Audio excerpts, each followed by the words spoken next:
Can you really get enough potassium if you're doing carnivore? Well, let's go into it. First, I want to explain a little bit about how potassium works. Potassium is not the most abundant mineral in the body.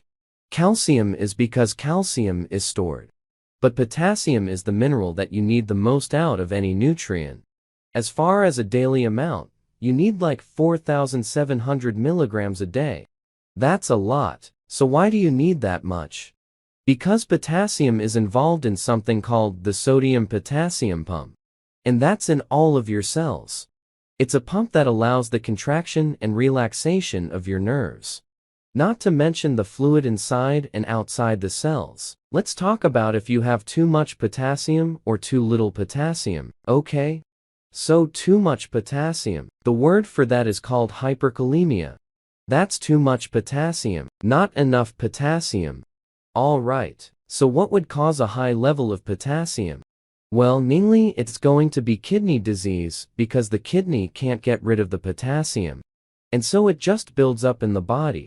It's extremely rare to develop too much potassium in the blood from dietary potassium, or even taking supplements, if certain blood pressure medications.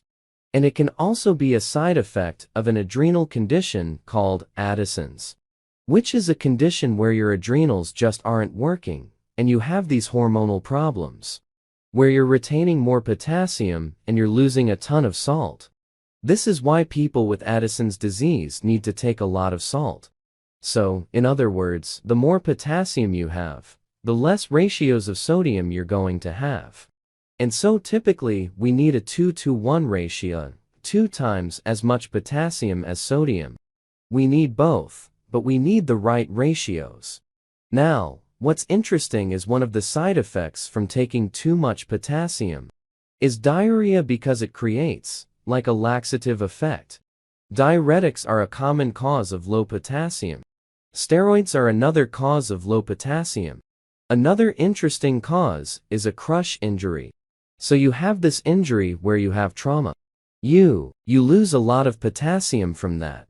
Hallucinations and depression are a common cause of low potassium. In fact, when you get a surgery, the requirement for potassium goes up too. Now that you know a little bit about potassium and the need for potassium, most people think that potassium only comes from plants. That's not necessarily true. But you do get a lot of potassium from plants, like, for example, beet leaves. 1 cup has 1,300 milligrams. Beet leaves are loaded with oxalates,